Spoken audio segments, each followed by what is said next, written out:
एक राज्य में राजा विक्रम रहते थे। वे एक नेक दिल और न्यायप्रिय राजा थे।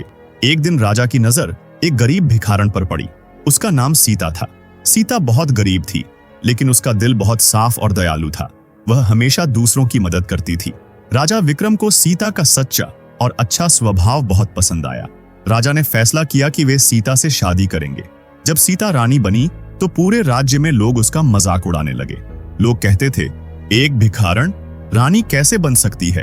रानी सीता यह सब सुनकर बहुत दुखी हो गईं। जब राजा विक्रम को यह पता चला तो उन्हें बहुत गुस्सा आया। राजा ने सबको सख्त चेतावनी दी, अगर किसी ने फिर मेरी रानी का अपमान किया तो उसे कड़ी सजा मिलेगी। कुछ समय बाद रानी सीता ने एक प्यारी सी बेटी को जन्म दिया। उसका नाम रखा गया राजकुमारी अनन्या। अनन्या को अपनी माँ से बहुत प्यार था। वह अपनी माँ को आदर्श मानती थी। सालों बाद राजकुमारी अनन्या बड़ी हो गई। उसकी मुलाकात राजकुमार आरव से हुई। दोनों एक दूसरे से प्यार करने लगे। एक दिन अनन्या को पता चला कि उसकी माँ पहले भिखारन थी। यह बात राजकुमार आरव को भी पता चल गई। राजकुमार यह सच स्वीकार नहीं कर पाया। उसने अनन्या से रिश्ता तोड़ लिया। यह सब अनन्या के लिए बहुत बड़ा सदमा था।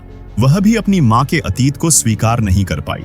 अब वह रानी सीता से रूखे व्यवहार करने लगी। एक दिन अनन्या ने देखा कि रानी सीता गरीब लोगों को दान दे रही है। यह देखकर अनन्या को बहुत गुस्सा आया। उसने अपनी माँ से कहा, मेरी माँ सिर्फ एक सम्मानित रानी है, कोई भिखारन नहीं। अगर आपने फिर किसी गरीब को दान दिया तो मैं आपसे रिश्ता तोड़ लूंगी। रानी सीता यह सुनकर बहुत हैरान और दुखी हो गई। उसी समय राजा विक्रम वहां आ गए। उन्होंने गुस्से में अनन्या को थप्पड़ मारा। फिर राजा ने गंभीर स्वर में कहा, याद रखो, तुम्हारी माँ कभी भिखारन नहीं थी। वह इंसानियत से अमीर थी। आज तुम जो राजकुमारी हो वह उसकी दया, त्याग और अच्छे कर्मों की वजह से हो।